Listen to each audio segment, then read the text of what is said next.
की जानिब Pakistan super league की टीम कोयटा ग्लेडिएटर्स के बॉलिंग कोच उमर गुल ने कहा है कि टीम को दुआ और परफॉर्मेंस की ज़रूरत है। इस्लामाबाद यूनाइटेड के खिलाफ मैच में शिकस्त के बाद प्रेस कॉन्फ्रेंस करते हुए उमर गुल का कहना था कि मैच में पावर प्ले में टीम की परफॉर्मेंस अच्छी नहीं रही। उमर अकमल टीम को मैच में वापस लेकर आए और टीम के बैटिंग में अच्छा कमबैक किया। ओपन स्पिन ने अपनी फील्डिंग पोजीशन के खिलाफ बॉलिंग की जिस पर रन्स पड़ गए। उमर गुल ने कहा कि 60% प्लान टीम ने नाफिज कर दिया था, लेकिन मैच के आखिरी मरहले में अपने प्लान से हट गए। जैसन राय इफ्तिखार अहमद से परफॉर्मेंस की तवक्का थी, लेकिन परफॉर्मेंस दे नहीं सके।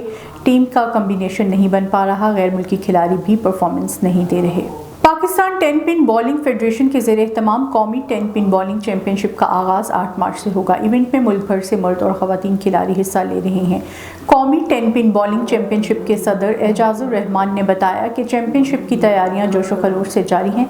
इवेंट के इफ्तिताही रोज़ 8 मार्च को ख़वातीन का आलमी दिन है। इस मुनासबत से इफ्तिताही रोज़ ख़वातीन के मुकाबले मुनक्किद होंगे, जिसमें 100 से ज़ायद ख़वातीन हिस्सा लेंगी। इवेंट में men's singles, men's doubles, team event और डेफ और मीडिया कैटेगरीज के मुकाबले रखे गए हैं। कौमी क्रिकेट टीम के फास्ट बॉलर हारिस रऊफ को इंटरनेशनल क्रिकेट काउंसिल की जानिब से T20 team of the year की कैप मिल गई।